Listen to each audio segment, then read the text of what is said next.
Okay, it's going to be a review of No Mercy 1999.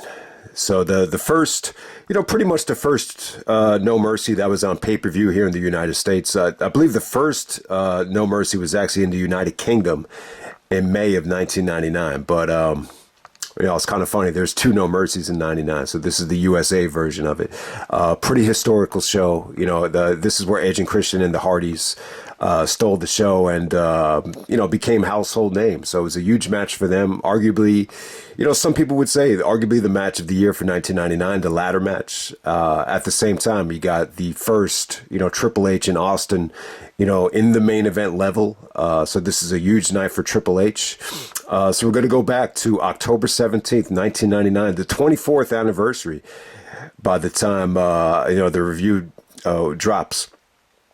So, I'm not a huge fan of this show, though, man. Like, for as eventful as this is, and plus, you got the stuff with Jarrett and Russo and holding Vince up for money. There's an incredible backstory here. It's a very, historic show, especially with Chyna becoming the first female Intercontinental champion. Very historic show.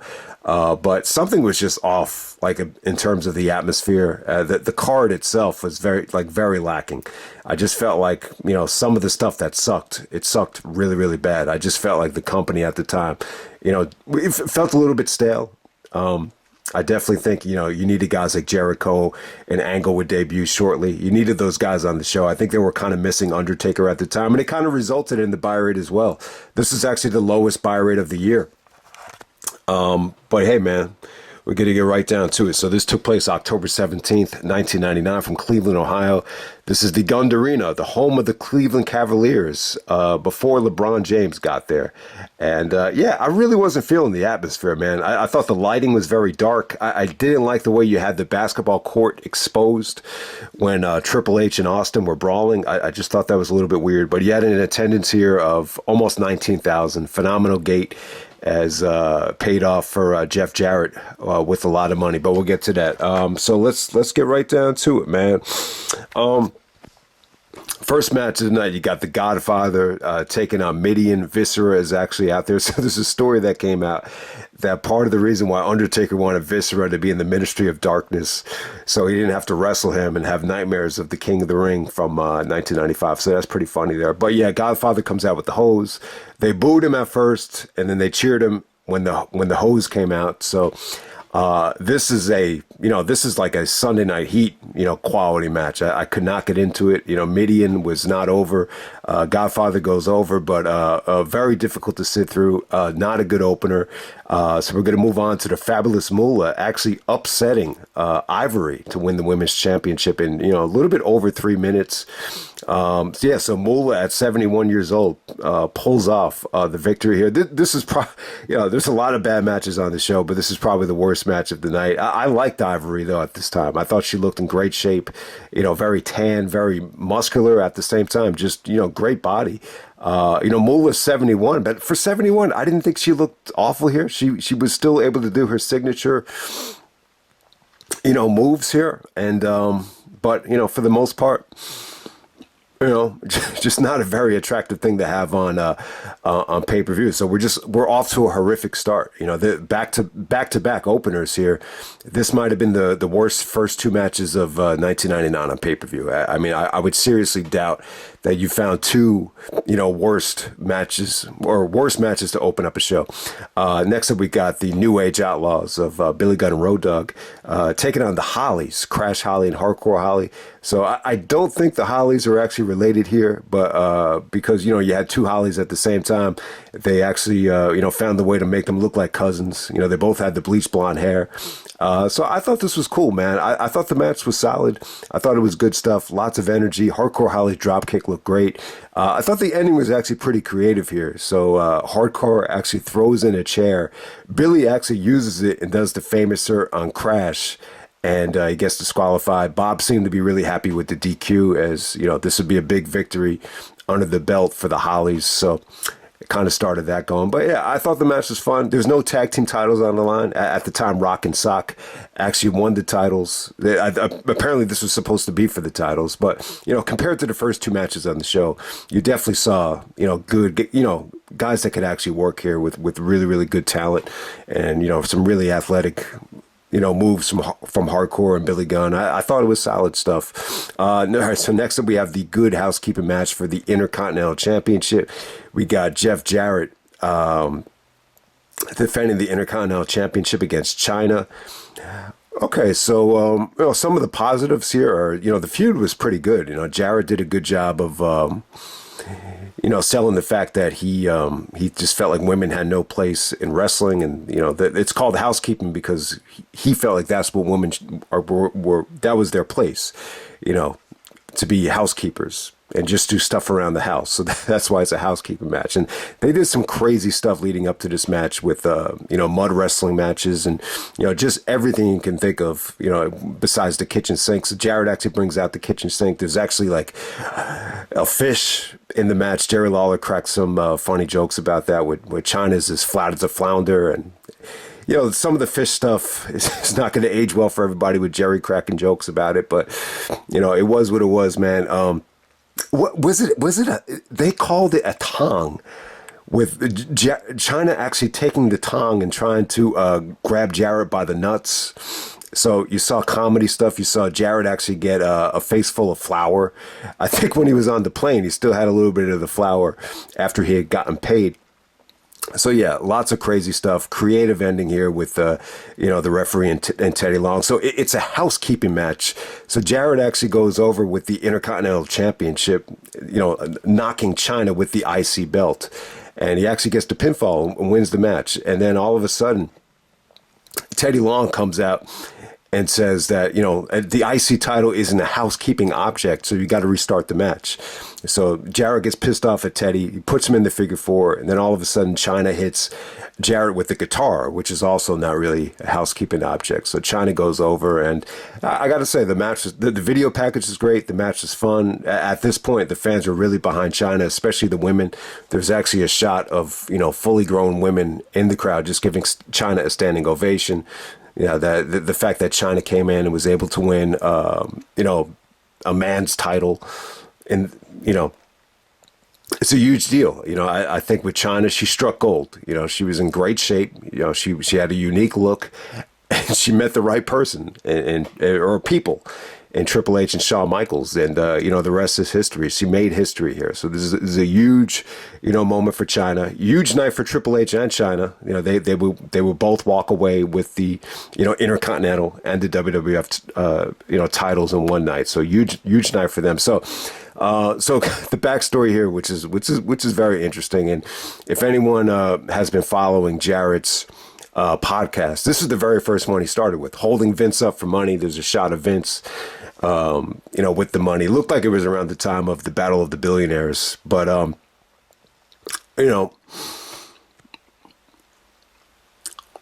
so Russo had actually already left to go to WCW, and this storyline was supposed to wrap up, at Rebellion, or well before Russo was gone. But Russo, kept pushing to extend it because, I think he wanted Jarrett to come join him in WCW. So at this point, Jarrett is, no longer under contract. He wasn't required to wrestle this night because he's not under contract. So he had leverage because he had the Intercontinental Championship. So it's very reminiscent of Montreal in a lot of ways, where you got a non-contracted WWE wrestler with the championship. So, at the time, Jarrett really, wanted to stay with the company. He was happy with SmackDown. He just thought at the time, the WWF, this is where you become a star. They have so much, penetration with the television. Like, he really wanted to stay. The problem was, Jarrett never really got along with Austin. Austin really didn't want to work with Jarrett, and that right there kind of prevented him from excelling up the card. And then when you combine that, Austin and Jim Ross are really, really close friends. And, the guy that's really in charge of, signing guys and giving guys out contracts and extensions is JR. And JR was just very, in Jarrett's point of view, JR was just very nonchalant about, Jarrett's role with the company. He wasn't happy with the offer. And Jarrett just kind of saw the writing on the wall and just said, I'm going to go join Russo with his great New Yorker accent in WCW. And, the rest is history. So, at the time, this is a Sunday on a Sunday pay-per-view. Jarrett has the IC championship, so he had leverage. So he still owed, a lot of money. He hadn't gotten paid from his previous pay-per-view bonuses yet. And he wants to get paid, to drop the belt to Chyna. So he figures if he shows up on WCW television without getting paid, he knows he's going to get jerked around and they're not going to give him everything that's supposed to be coming to him. So he basically said, hey, you want me to go out there and do the job? Well, I want this, and this amount of money. And he did not want a check from Vince because he knew as soon as the show was over, Vince was going to put a stop payment on it. So genius Jarrett here. So I was thinking, I almost forgot. I thought maybe he walked away with like the merchandise money and all the money in cash. But this is how it kind of went down. This is how it basically went down. Like the Gund Arena basically gave, they got a check from the Gund Arena, and it was made out to Jeff Jarrett for, somewhere in the ballpark. I want to say it was like maybe $350, including all the pay-per-view royalties that he was due. And then he could just walk away clean, drop the belt, and you don't have to worry about paying Jarrett again. So pretty smart by Jarrett, because on a Sunday, it's not like Vince can, wire money into his account. So the only way you could pretty much do it is if it's the, Gund Arena, giving him the, the money. So they worked out the deal. It wasn't, apparently it feels like it was a little bit overblown. Like you hear different stories about how Hardcore Holly actually said in his book that Jarrett was, and Vince were screaming, and apparently like none of that stuff was true. And they actually hugged, and Vince actually tells, Vince gave, agreed to give him the money. I think he got the check, and Vince actually hugged him and said, go out there and kick some ass. And that's how it pretty much ended right there. So,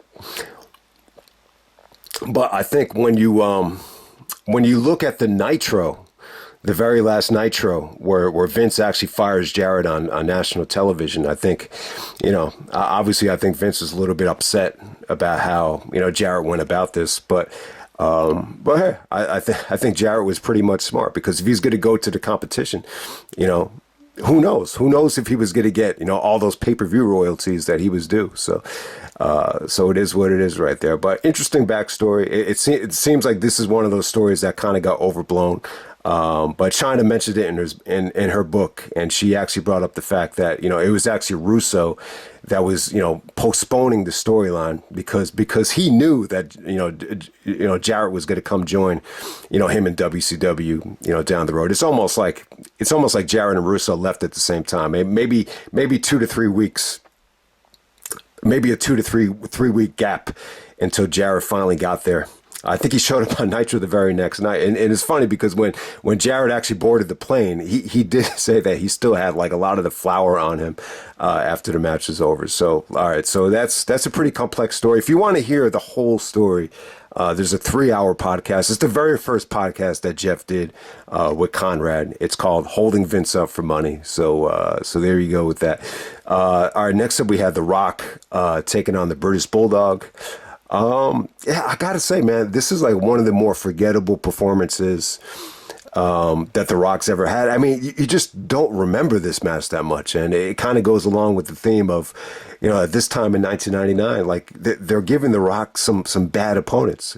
Like The Rock even said it on commentary the night Triple H won the title. It's like The Rock versus Billy Gunn, The Rock versus Gangrel. Who's booking this crap? And then the same thing with the British Bulldog at this time. So Bulldog is a great worker, and I actually thought he didn't look bad in the 6-pack challenge at Unforgiven. I thought he looked good there. But this match right here, I don't know what happened here. He was actually wearing jeans, and he was just very difficult to move. Rock had a tough time just getting him up for the Samoan drop, and he just wasn't bumping that well. And even Rock had a tough time getting him down for the DDT, which is he just looked very thick, very. Just had a tough time moving. I just definitely think he was breaking down. I mean, he's only 36 years old here, but it's an old 36 with a lot of abuse, to the body, lots of muscle mass. Davey Boy just didn't look that athletic here. But I think what you could take away from this, it was a pretty good. It made the feud actually makes for some pretty good television. That they actually have The Rock actually rock bottoming British Bulldog and dog shit. That was pretty funny. I'm sure that was on SmackDown. That probably got a lot of attention. And The Rock did some really, really funny things with British Bulldog actually was saying that he has a great bark or a loud bark, and then the Rock was making fun of the way he barked and be like do do do do do do do do do do do do. It was actually pretty funny. It's one of the funniest things The Rock has ever done. I just forgot that was actually for this feud right here, where he was making fun of the way Bulldog was barking. It's a little bit childish, but it worked really, really well within the context of the editing and the video package there. So yeah, I mean the match was just kind of a throwaway SmackDown quality match. Eventually, The Rock hit the rock bottom and the people's elbow to get the clean finish. And that's pretty much it. I don't think British Bulldog came back after this.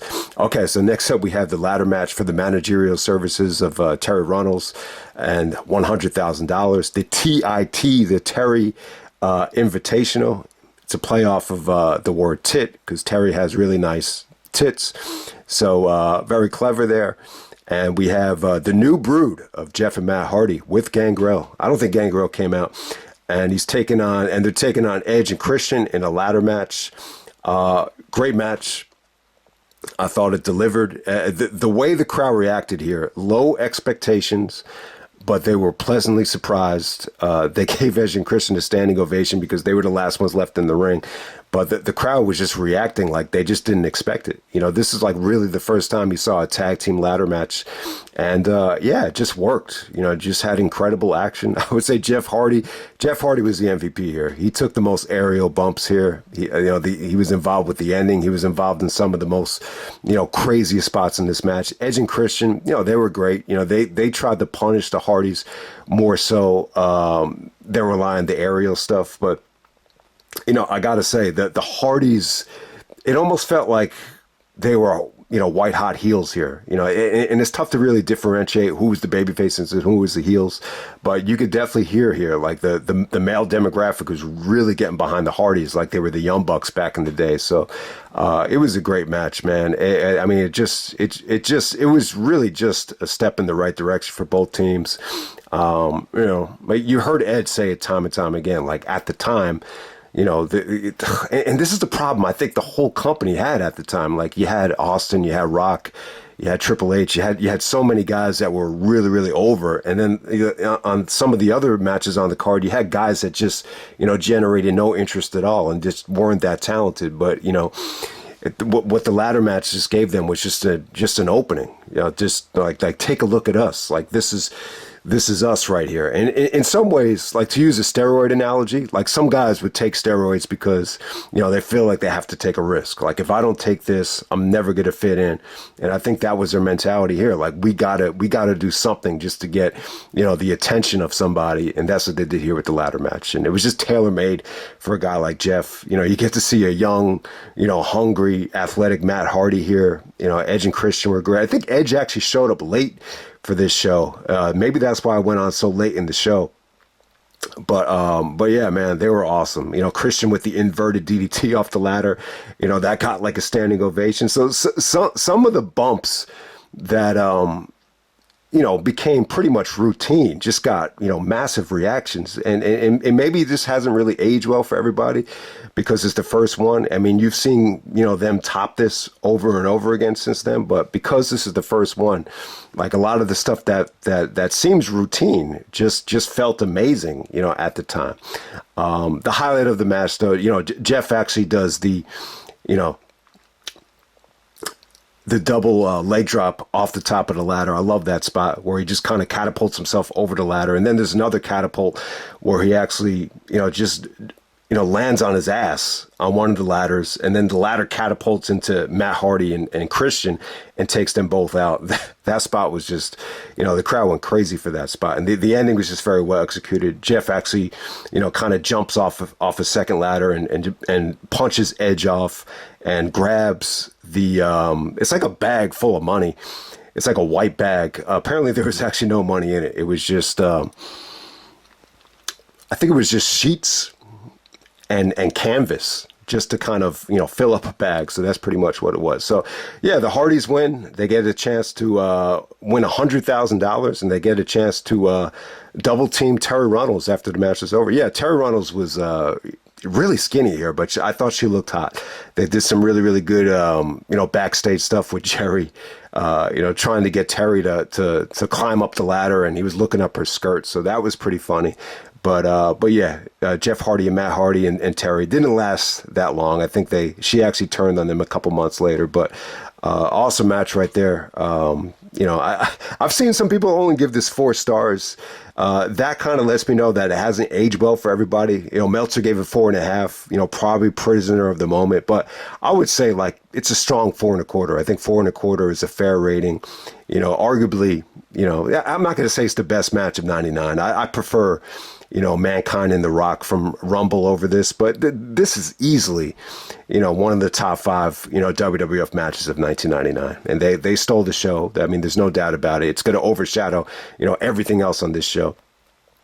All right, so Rock comes out, cuts a promo, talks about how he wants to challenge the winner of the main event. You just get the feeling like at the time, The Rock was a little bit, frustrated, not being in the main event, not having the championship. He was actually in a tag team with Foley here at the Rock and Sock Connection.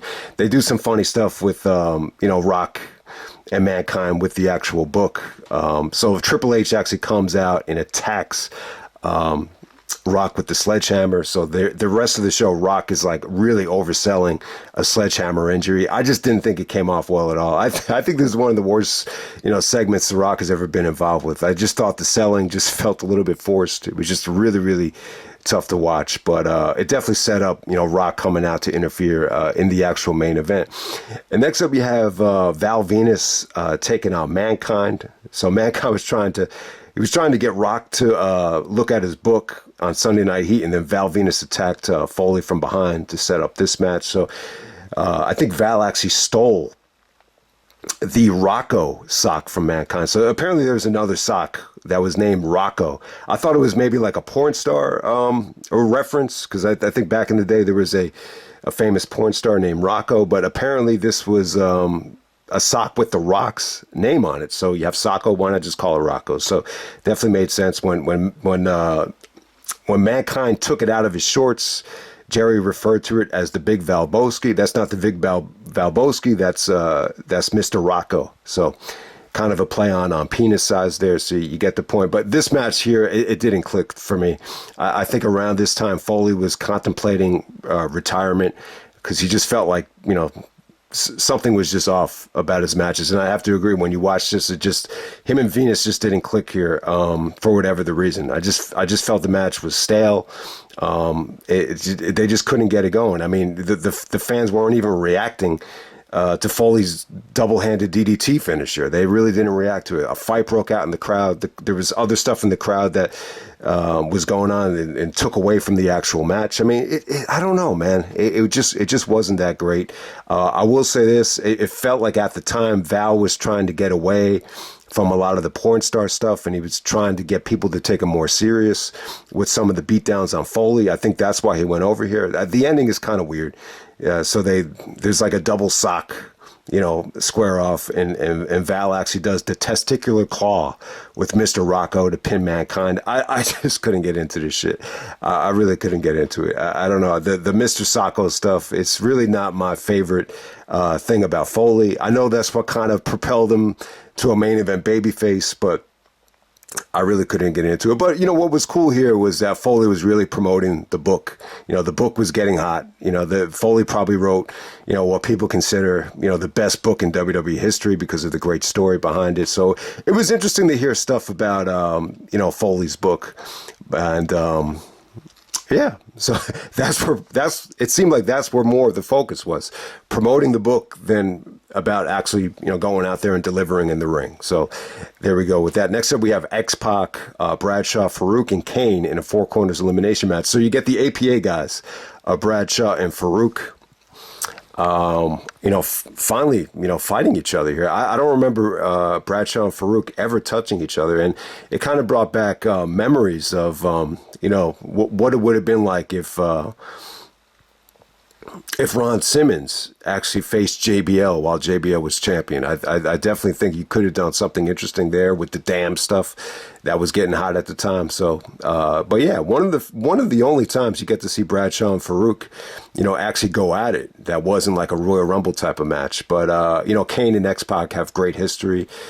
So this is just about showcasing X-Pac fitting in with the Giants. And he does it. He's able to... Kane is able to chokeslam Bradshaw and put him away. X-Pac actually does a spinning heel kick off the top rope to put away Kane. And then X-Pac does an ugly-looking X-Factor on Farooq to put him away. So X-Pac survives the Battle of Behemoths there. I thought it was a little bit weird. But at the same time, I thought X-Pac looked really good, though. And I know him and Kane, were tagging up together. And then they're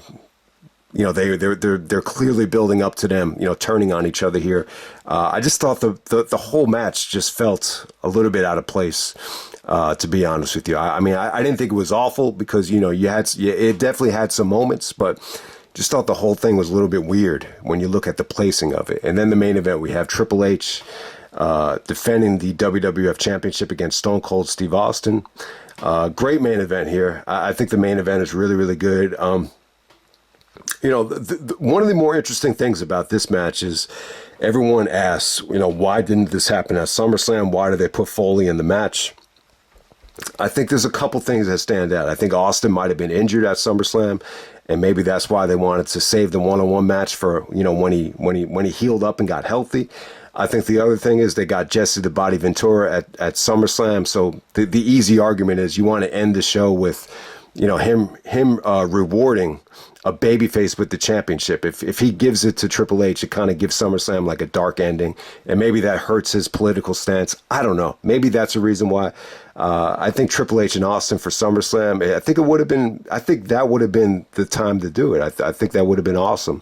The stuff with Foley just being the handover guy for Triple H, it's just a little bit weird. I think they wanted to find a way to put the title on Triple H without Austin actually jobbing to Triple H. So I think that will be your answer right there. Because if you look at a lot of the storylines that are about to take place, a lot of the main events, you get Triple H and The Rock, first main event of the first SmackDown. That way you could kind of, put Rock in the main event without having, Austin in there. You could save Austin Rock for WrestleMania. So that might be why.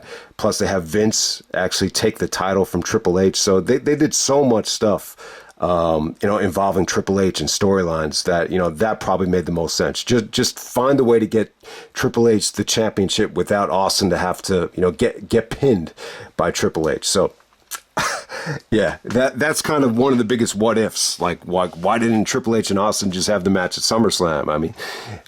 But the other excuse would be, why not promote Triple H and Austin one-on-one so you could get a monster buy rate? But it didn't really result in a monster buy rate. This had the worst buy rate of the year. I think at the time Triple H was still growing on people. I think he was still, he even said it, like, he won the belt from Foley, which was good, but he felt like, it was just a step in the right direction. He still had to prove himself. So that's pretty much what it is there. So nowhere near the classic match that No Way Out 2001 was, where a lot of people thought they had the match of the year, as voted by PWI and the WWF fans as well at the time. But this is just a vintage brawl, man. It's a vintage brawl. There's a lot of brawling, in the arena, in the ring aisle, where you can see the Cleveland Cavaliers, hardwood basketball court. I didn't really care for a lot of the brawling stuff around the arena, but once they got back into the ring, I thought it was good, man. I thought Austin's comeback was great. Crowd reaction wise, I can't say the crowd was, really,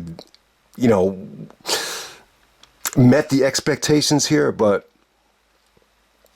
I think you had some great comebacks from Austin. I thought the match had great intensity. I think it just really felt like Austin was able to heal up and prepare just to have that one last, great match, before he had to get neck surgery. And this is really Austin's last hurrah of the 90s. So in some ways, it's a pretty historical match. There was some really, really good stuff. There was a ref bump, and then, Austin and Triple H, they went back and forth. Austin actually hits the stunner. There's no referee. Triple H hits the pedigree. No referee. Then Earl Hebner comes out and tries to count the 3. Austin actually kicks out of the pedigree. Then that starts the Triple H and Earl Hebner just pushing, shoving match, which we would see a lot of that year. But yeah, it was still good, man. There was some really, really good, comebacks from Austin. There were some vicious chair shots from Austin to Triple H to get revenge on Triple H for attacking his knee with the chair. It was really, really good. I think the match delivered. It got you excited for Survivor Series. It made you want to see Triple H, Austin, and The Rock. What would have been the biggest triple threat match of all time in terms of star power. So Rock actually comes out with his ribs all taped up, and he's going for Triple H with the sledgehammer. He actually misses, and he hits Austin. Then Triple H hits The Rock with the pedigree. And then he pins Austin. Austin selling his ass off from that rib shot. Great selling. He looked like he got, struck by lightning. So that was good. So Triple H, puts away Rock and Austin back to back in the same night. Shades of Jericho from Vengeance 2001. You hear Jericho brag about it all the time. I beat Austin and Rock in the same night, back to back. And, obviously Triple H didn't, do exactly that, but it felt like he had to fight off both guys just to retain. So it made Triple H look like a player. He's able to retain the WWF title against the biggest star in the company, the biggest star of all time. So huge night for him, a successful title defense. And you just get more Triple H Austin brawling as the show goes off the air. And this will lead us to Survivor Series. So a little bit bittersweet. I think this match would have aged a lot better for everybody if Austin was able to compete in that triple threat match at Survivor Series. And that's one of the biggest what ifs, man. Like that would have been an awesome triple threat. Like I always think about, man, like if you could have the 3 biggest stars in the company in a triple threat match, a lot of times you never got it. And I know they didn't do triple threat matches back in the day, like in the early 90s. I always say to myself, man, Hogan, Warrior, and Savage triple threat, that would have been really, really cool if they were doing triple threats at that time. But I know they didn't do them back then. And this is another triple threat that, you wish could have happened. Even in Ring of Honor, I look at that undeniable, main event, how that went off the air. Like that would have been really cool if they did, Bryan Danielson, Nigel, and Austin Aries in a triple threat match at Final Battle. I think, just the way that show went off the air, that would have been cool. Because that's the 3 biggest stars in the company in Ring of Honor at that time. But yeah, man, this is Survivor Series 99, man. If you ordered that show and you're expecting to see Austin in the main event there and you didn't get it, you had to be pissed off about it. But you understand it, though. This was like Austin's last, just sucked it up and just gave one last, burst of effort. And it resulted in a good match, man. This is a good brawl. It's a good brawl. Austin's cardio looked great. Triple H was a great heel. They did some really, really good stuff here, and I forgot to mention it. Just to build up here with the rattlesnake spot. So backstage they actually had this rattlesnake that was trapped in this glass, and they were worried that it might pop up over it. And Triple H actually sold the fact that the rattlesnake bit him, and he had all this like makeup on him, all this like pink and like deformed makeup. It looked really, really nasty. And then there's a segment where he actually, him and Chyna go up to Austin and he's willing to forfeit the title. He's like, "Is it really worth it, Steve?" And Chyna was great too. She's like, "Was it really worth it, Steve?" And then all of a sudden Triple H just clocks, Austin with the title. And he's just like, "This title is going to mean, this title means more to me than it ever meant to you," which I thought was great. It was just kind of the start of Triple H just really, doing his job, to make that title, feel important. So I think a lot, there was a lot to like here in terms of the build up in the actual match. Yeah, I mean, if you expect, the classic that No Way Out 2001 was, don't expect that. I just think Triple H got better. I think he got better over this whole year, just in terms of timing, cardio. But he was still good here. He was still really, really good. But this is just vintage Attitude Era brawling, and I know it's not going to be for everybody, but it's a, I wouldn't say a two-match show. I think the Chyna Jarrett stuff has a fascinating backstory and really entertaining feud, and that match was good. But this had some really, really bland. A lot of this shit was bland. A lot of this card was just bland as shit for me. And so overall, like, even though you had some great stuff on the show, there's more negative than positive, though, and I think that's what really hurts the show as well. So I'll just end it right there, man. That's No Mercy 1999, and I'm out.